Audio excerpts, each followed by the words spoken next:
Bismillahirrahmanirrahim. Elhamdülillahi Rabbil alemin. Esselatu vesselamu ala Resulina Muhammedin ve ala alihi ve ashabihi ecmain. Allah subhanahu wa ta'ala gibi adet maqtovlar, hamdu sanolar bo'lsin. Rasul akram Muhammad Mustafa sallallohu alayhi va sallamga salovat salomlar bo'lsin. Assalomu alaykum va rahmatullohi va barakatuh.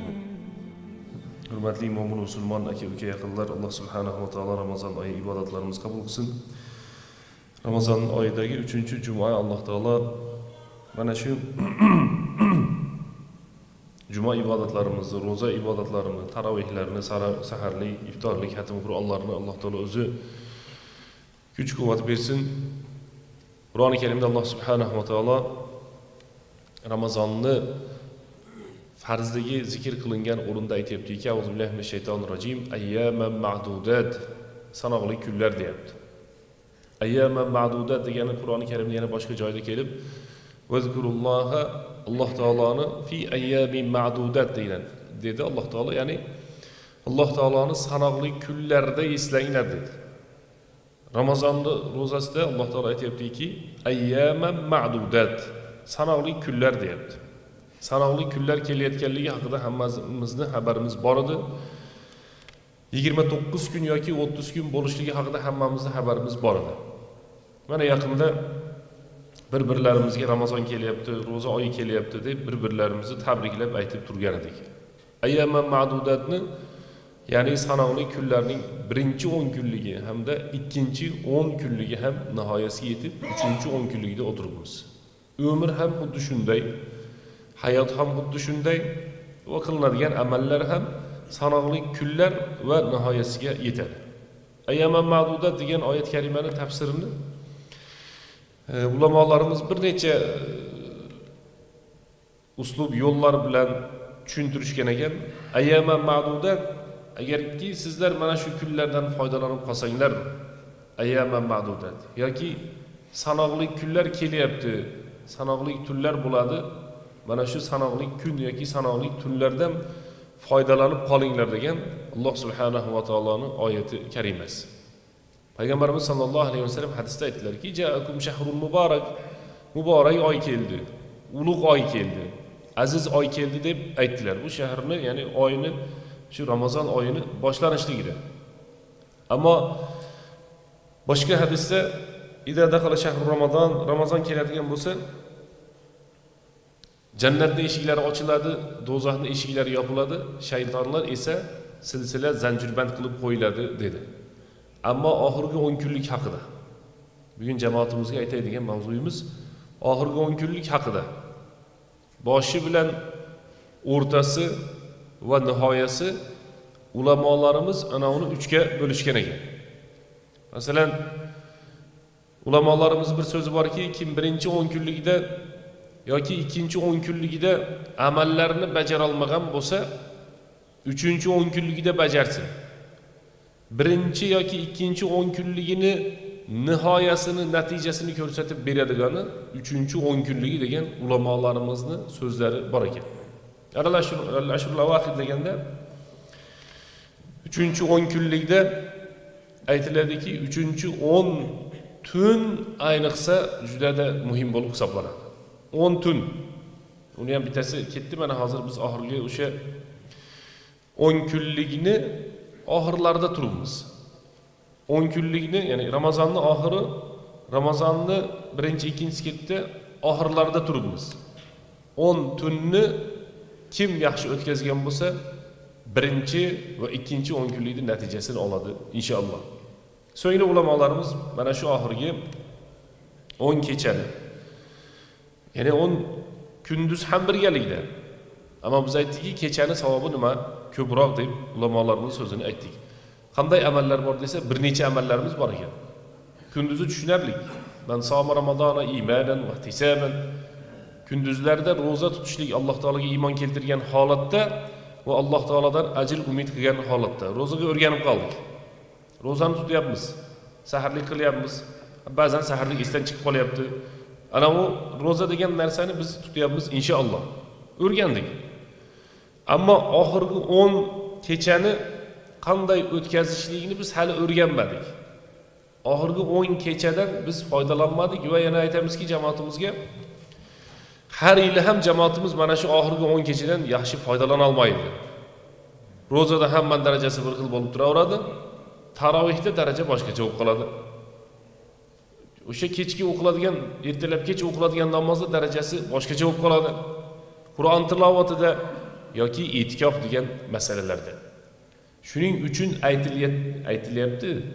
Buni sababi oxirgi 10 kunmi, oxirgi 10 tun afzalmi desa, ulamolar oxirgi 10 tun afzal deydi. Kechalari afzal deydi. Bir necha amallari bor. Ana o amallarning biri al-i'tikof deydi. Bizning tilga mana shunday tarjima bo'lgan. E'tikofda o'tirishlik. E'tikofda o'tirishlik. E'tikof bo'lishlik uchun jami masjid bo'lish kerak. Juma o'qiladigan masjidda e'tikofda tursin degan. Nimaga? Masjidning ichidan hojatsiz bir zaruratsiz chiqishlik mumkin emas. Ramazon boshlanganda 2-hijriy yildan Ramazon ro'zasi boshlangan. Demak, payg'ambarimiz sollallohu alayhi vasallam 9 yil ro'za tutdilar. 9 yil ro'za tutildi. 2-hijriy yilda boshlansa, so'ngra payg'ambarimiz sollallohu alayhi vasallamning vafotlarigacha 9 yil ro'za tutilgan. Birinchi o'sha Ramazon boshlanganida payg'ambarimiz sollallohu alayhi vasallam birinchi 10 kunligida e'tikofga turar ekanlar. Keyingi yil bo'lganda o'rtadagi 10 kunligida e'tikofda turar ekanlar. So'ngra Jabroil keldi va payg'ambarimizga aytdi: "Ey Muhammad alayhissalom, oxirgi 10 kunlikda Ramazonning oxirida e'tikofga turing" degan payg'ambarimiz sollallohu alayhi vasallamga ko'rsatma bo'ldi. Ana o'shandan boshlab payg'ambarimiz sollallohu alayhi vasallam oxirgi Ramazonning 3-bo'limida, birinchi 10 kunida emas, ikkinchi 10 kunida emas, 3-10 kunida payg'ambarimiz sollallohu alayhi vasallam e'tikofda turishni boshlaganlar. Endi hozir jamoatimizga mana shu e'tikof haqida so'z aytsak, umr mobaynida e'tikofda turmagan odamlar bo'ladi.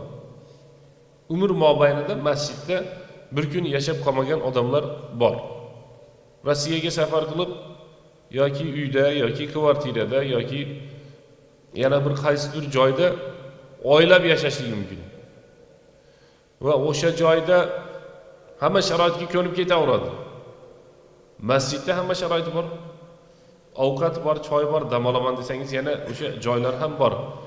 Lekin masjidga kelib mana shu o'zining mahallasida yoki boshqa joyda masjidga kelib e'tikofga tura olmaydi. Nimaga desa, hamma odamlarga ham yaxshilik to'liq nasib qila olmaydi ekan. O'zi shunday bir savol berish kerak-da. Nimaga men shu yaxshi amallarni qila olmayapman ekan? Eshityapmiz jumada yoki telefonda yoki boshqa joyda shunday savoblar haqida eshityapmiz.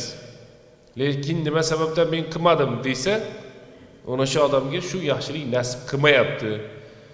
O'sha maqomda Alloh taolo buni ko'rmayapti, ya'ni Alloh taolo saqlasin, buni ko'rishni hali xohlamadi.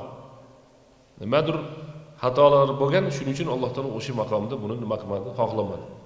Mana bizda bemalolchilik masalan e'tikofda masjidlarda tursa bo'ladi. Ammo odamlar ko'p odamlar turadi ham, tunaydi, masjidda qoladi, lekin ba'zi bir odamlar uyalar ekan. E'tikofda turgani uyalar ekan. Bizning olimlarimiz shunday so'zlar aytadi tarixda. Aytishadiki, shariatda bor amallarni bir marta bo'lsa ham hayotda bajarib qo'yish kerak deydi. Shariatda bor amallarni bir marotaba bo'lsa ham hayotda bajarish kerak deydi. Shariatdagi sunnatlarni hammasini o'zi bajarish kerak. Lekin ba'zan mana shunday bo'ladigan sunnatlar bo'lsa, biror marta bo'lsa ham umr mobaynida bajarib qo'yishligi kerak. Bunga haligi boyagi biz misol qilib beraylik, Alloh taolo oyat karimada uy eshigini taqillatinglar. Agar uydan hech kim chiqmaydigan bo'lsa, yoki birov kelib sizlarga orqanglarga qaytinglar desa, ortinglarga qaytinglar degan oyat bor. Uyini borib taqillatasiz eshigini. Erkak kishi yo'q ekan uyda. Ayol kishilar bor ekan. Mana ayol kishilar bittasi aytdi, siz ketavering hozir, uyda erkak kishi yo'q desa, ortinglarga qaytinglar degan oyat bor Qur'oni Karimda. Bizda nima qiladi? Birinchi sekin taqillatadi, keyin qattiqroq taqillatadi, keyin uradi, tepadi, baqiradi. U yoqdan o'tib ko'rmoqchi bo'ladi, bu yoqdan o'tib ko'rmoqchi bo'ladi. Ortinglar, qaytinglar desa, uni savol javob qilib qo'yadi keyin. Qayerga ketuvdi o'zi, qachon keladi, kimdan ketdi, nima qilyapti degan savol. Hammasi shu nimaga teskarida? Qur'onga teskari. Nimaga buni aytyapmiz desa, bir odam sahobalarning ichida bittasi shu oyatga amal qilib qolamanmikin deb odamlarning eshigini taqillatar ekan borib. Uydan birov chiqmasdan ortingizga qayting deb qolarmikin deb eshigini taqillatar ekan. Bir safar yana shu birovning eshigini taqillatib tursa, qayting ortingizga. Uyda yo'q edi xo'jayim degan so'z bo'lgan ekan. Xudoga shukr, alhamdulillah. Shu oyatga ham amal qilib qo'ydim mana. Shu oyatga ham amal qilishing nasib qildi degan ekan. Shuning uchun biz jamoatimizga aytamizki, e'tikof kelyapti oxirgi 10 kunlik. E'tikof bu Ramazon oyini oxirgi 10 kunliklarda ayniqsa ta'kidlanadigan amallardan biri. Al-muksu fil masjid deydi. Masjidda o'zini ushlab o'tirishlik. Masjidda uxlashlik, masjidda tunashlik, turishlik, yurishlik, o'tirishlik va albatta o'sha inson masjidda bo'lgandan so'ng Qur'on o'qiydi, 5 mahal namozni jamoat bilan o'qiydi, ibodatlarni qiladi va Alloh subhanahu va taoloning huzurida o'sha kecha bu odam Laylatul Qadr kechasiga to'g'ri keladigan bo'lsa agar 83 yillik 1000 oylik ibodatni savobini Alloh taolo bir kunda beradi. Oxirgi 10 kunlikning amallaridan biri e'tikof. Oxirgi 10 kunlikning amallaridan biri Laylatul Qadr kechasini qidirishlik. Alloh taolo Qur'oni Karimda inna anzalnahu fi laylatil qadr va ma adraka ma laylatul qadr deyapti. Biz Qur'oni Karimni Laylatul Qadr kechasida, Laylatul Qadr kechasida deyapti oyatni qarang. Kunduzda emas, Laylatul Qadr deyapti. Qadr tunda, kechasida Qur'oni Karimni tushirdik deyapti. Va ma adraka ma laylatul qadr. Ey Muhammad alayhissalom, Laylatul Qadr nima ekanligini sizga nima bildirdi, qaydan ham bilar edingiz? Ya'ni unday shunday ulug' narsaki, siz uni hali qanchalik ulug' ekanligini bilmaysiz. So'ngra Laylatul Qadri xayrun min alf shahr. Alloh taolo aytayapti, darov javobini aytayapti. Laylatul Qadr bir kecha. Laylatun kecha. Al-Qadr qadr degan. Demak, qadr kechasi. Tanlab ajratib oladigan tun degan. Unday aniqlanadigan tun. Savob bo'ladi. O'sha aniqlanadigan tun aniq emasda. Shu joyini aytmoqchimiz. Qachon Laylatul Qadr bilmaymiz. Mana olimlarimiz so'zi bor. Ba'zilar aytadi bir kecha 83 yilga teng bo'lganligi sababidan bir yil mobaynida har tun uxlamasak ham arziydi deydi. Ba'zi toifalar, ulamolar. Chunki bir kecha 83 yilga barobar bo'lganligi uchun biz deydi har yilni, har kuni, har tuni Laylatul Qadr kechasini kutadigan bo'lsak arziydi deydi. Boshqalar boshqa toifadagilar aytadiki, ikkinchi olim odamlar, bu yerda toifa desak, mana firqa toifa emas, ulamolarimizning bir guruhlari va boshqalar. Ikkinchi olim odamlarning fikriga ko'ra aytishadiki, Ramazon oyining har kechasini Laylatul Qadr kechasi deb bilishligimiz kerak deydi. Ramazon oyining har kechasini shu bugun Qadr kechasi bo'lsa kerak deb bilishligimiz kerak deydi. Uchinchi boshqa olimlar aytadiki, Ramazon oyining oxirgi 10 tuni mana shu joyda Laylatul Qadr kechasidir deydi. 10 tuni. Biz hozir bo'lib turgan o'sha tunlar. Yana boshqalar aytadiki, Ramazonning toq kechalari mana 27 deganlar bor. Mana toq kechalari demak, birinchi 1 yil bo'ldi, keyin 1 oy bo'ldi, keyin 10 tun bo'ldi, keyin 5 ta qoldi. Chunki tog'lar qoladi juft olsa. 26 dan 27 ga o'tar kechasi. Desa ba'zi bir odamlar, olim odamlar, Alloh taolo rahmat qilsin hammalarini, ba'zilar aytishgan ekanki, Laylatul Qadr kechasi deb turib, Qur'oni Karimdagi o'sha Qadr, ya'ni Qadr surasi harflarini, oyatlarini, ulamolarning ijtihodlarini bir o'zlarining yo'llari bo'ladi, ulamolar ijtihod chiqaradigan. Shulardan qarab turib 26 dan 27 ga o'tar kechasi deb aytishgan ekan. Yana ulamolarimiz savol beradi. Nima sababdan Alloh taolo Laylatul Qadr kechasini bildirib qo'ymadi? Mana u Arafat ma'lum, val fajri va layalin ashri Zulhijja ma'lum. Ya'ni hamma narsa ma'lum, faqat Laylatul Qadr noma'lum bizda. Nimaga? Esa Alloh subhanahu va taolo shunday bir hikmat qildi, bandalariga bir kenglik berdi. Katta imkoniyat berdi-yu, shu imkoniyatni endi 10 kechaga qo'yib qo'ydi deb ulamolarimiz aytishadi. Buni tarixi Kana Nabiy sallallohu alayhi va sallama taqalla an umr ummatihi, payg'ambar sallallohu alayhi va sallam ummatining umri qisqa ekanligidan bir shikoyat qilganday bo'ldi. Kana degani xuddi shikoyat qilganday bo'ldi. Qancha umr? Ma bayna 60 va 70. 60 bilan 70 ning o'rtasida dunyoda yashab o'tasizlar deyapti payg'ambarimiz sallallohu alayhi va sallam. 60 va 70 ning orasi. Bundan o'tib ketadiganlar bor, bundan kam yashaydiganlar bor. 60 bilan 70 ning orasi. Ana Nuh alayhissalom davriga solishtirsangiz 10 barobar kam. 1000 yil yashagan ular. 250 ga kirganda ham yosh bola bo'lib turgan masalan. 250 ga kiribdi desa, hali bu ancha yosh ekan degan. Biz 250 ga kirishlik uchun 4 avlod o'tib ketib qolyapmiz paytga kelib. 4 ta avlod yo'q. Hozir 250 ga kirgan opadan eslasangiz, uni atini eslayolmaysiz. Yo'q, o'tib ketdi. Shuni payg'ambarimiz sollallohu alayhi va sallam xuddiki ummatining umri qisqa ekanligidan shikoyat qilganday bo'lganda Alloh taolo Qadr kechani berdi. Mana bir kecha ibodat qilinglar. 83 yil bo'ladi. 10 marta Laylatul Qadrga to'g'ri kelsangiz 830 yil bo'lar ekan. 10 marta to'g'ri kelsangiz. Biz o'ylaymiz inshaalloh. Jamoatimizning ichida Laylatul Qadr kechalariga to'g'ri kelgan odamlar bor. İnşallah harakat qilsak hammamiz ham bu yil ham to'g'ri kelamiz. Bu masala minbarda aytib qo'yilib, ajoyib gaplar bo'ldi deb ketib qoladigan narsa emas. Biz aytyapmiz, endi buni nima qilish kerak? Odamlar hayotiga kirgizish kerak. O'tgan yilgi Ramazon oyidagi odamlarimiz ko'pchiligi yo'q. Bu yilgi Ramazondagi ko'pchilik yana yil bo'lmaydi. Hayot shunday. Hayot shunday. O'tgandagi ketdi. Arablar aytadi, mata fata deydi. Ya'ni bu degani o'tdi ketdi degani bunday tarjima qilsak. O'tdi ketdi. Uni issiq sovug'i ham qolmaydi sizman menga. Mansabda bo'lsa ham, pulda bo'lsa ham, yana qayerda bo'lsa ham birov eslab ham qo'ymaydi. O'zing uchun degan gap bu ham. O'zing uchun degan gap. Bilasizlar, mana jamoatimizda ham, qavm qarindoshda ham, mahalla ko'yda ham o'tgan yil qancha odamlar Ramazonga qatnashgan. Bu yil yo'q. Biz hozir gapimizni eshitib turgan odamlar bu yil qatnashyapmiz. Alloh taolo nasib qilsin yana. Lekin yana yil bo'lmaydi, shu oramizda o'tiribdi mana shu odamlar. Kim shu odam bilmaymiz. Demak, hozirgina biz nima qilishimiz kerak? G'animat bilishligimiz kerak. Shuning uchun Alloh taolo Muhammad alayhisalomga, payg'ambarimiz sollallohu alayhi vasallamga oxirgi, ya'ni butun ummatiga mana shu Laylatul Qadr degan kechani bergan ekan. Bidor o'tkazaylik va imkon qadar ibodat bilan o'tkazishga harakat qilishligimiz kerak.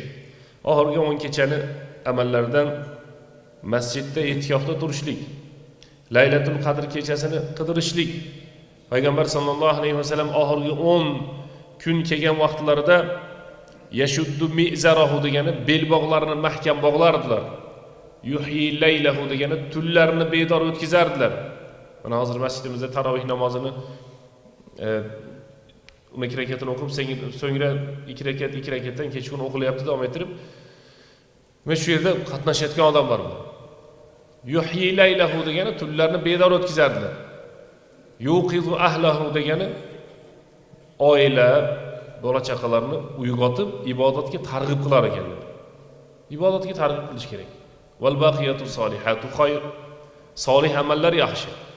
Boqiy qoladigan mana shu amallar siz uchun yaxshi. Undan keyingisi payg'ambarimiz sollallohu alayhi vasallam oxirgi 10 kechada ko'proq Qur'on o'qish bilan mashg'ul bo'lardilar. Ko'proq Qur'on o'qishlik bilan mashg'ul bo'lar edilar. Qur'on o'qishni bilmagan odam eshitsin, zikr bilan to'ldirsin. Muhim, hurmatli jamoat, ibodatni mavsumidamiz. Sezon degan. Ibodatni mavsumidamiz. Kecha yaqinda roza kelayotganda qanday qilib tutaman degan o'y fikr o'tdi. Bugun endi rozamizdan hech qancha qolmay qoldi. Bir hafta ham, deyarli bir hafta qoldi. Ertaga hayit o'qiysiz, Ramazon ham ketib qoladi. Yutgan odamlar yutib savoblarni oldin mazza qildi. Yutkizgan odam qo'ldan ko'p narsani chiqarib qo'yadi, ammo vaqt qaytib kelmaydi. Ramazonni bir kuniga o'xshataman deb, butun yer yuzi jamlanib turib, shu bugun Ramazon qilaylik mana deb hammasi roza tutsa agar, Ramazon bir kuniga o'xshamaydi. Chunki roza oyi chiqib ketib qoldi-da. Roza oyi chiqib ketib qoldi. Allah subhanahu wa ta'ala hammalarimizga tavfiq hidoyat bersin va axiru da'wana alhamdulillahi robbil alamin subhana robbika robbil izzati amma yasifun va salamun alal mursalin walhamdulillahi robbil alamin robbana zalamna anfusana va illam taghfir lana wa tarhamna lanakunanna minal khasirin اللهم احسن عاقبتنا في الامور كلها واجرنا من خزي الدنيا وعذاب الاخره roza tutgan holatda payg'ambarimiz sollallohu alayhi vasallam ro'zadorning duosi ijobat dedilar. Mana ro'zador insonlar duo qilib turibmiz, Alloh taolo qo'llarimizni urib qaytarmasin. Alloh taolo duolarimizni ijobat qilsin. Bugungacha tutgan ro'zalarimiz, o'qilgan tarovihlarni, qilingan ihsonlarni Alloh subhanahu va taolo o'zining dargohida qabul qilsin. Hammalarimizni ham Qadr kechasini savoblarini olgan bandalarning safidan qatoridan qilsin. Payg'ambarimiz sollallohu alayhi vasallam hadisda aytdilarki, Ramazon chiqqanidan so'ng gunohlari kechirilmagan holatda chiqadigan bo'lsa, burni yerga ishqalansin, ya'ni do'zax bo'lsin dedilar. Alloh taolo saqlasin. Ramazon chiqqanidan so'ng har birlarimiz gunohlarimiz kechirilgan holatda Ramazondan chiqishlikni Alloh taolo o'zi nasib qilsin. Mana iftorlik o'tkazayotgan odamlar bor. Kecha bu yerda bir iftorlik o'tkazildi. Yana iftorlik o'tkazishga niyat qilib turilibdi. Har bir iftorlik o'tkazayotgan insonlarni Alloh taolo ihsonlarini qabul qilsin. Alloh subhanahu va taolo o'zlarimizdan, farzandlarimizdan, zurriyotlarimizdan mana shunday iftorliklar, ihsonlar, yaxshiliklar qiladigan avlod, zurriyot chiqarsin. Alloh subhanahu va taolo duolarimizni ijobat qilsin. Alloh subhanahu va taolo Ramazon oyini chiroyli o'tkazib, hayit namozlarini jamoat bo'lib o'qishlikni o'zi nasib qilsin. ربنا آتنا في الدنيا حسنة وفي الآخرة حسنة وقنا عذاب النار برحمتك يا أرحم الراحمين.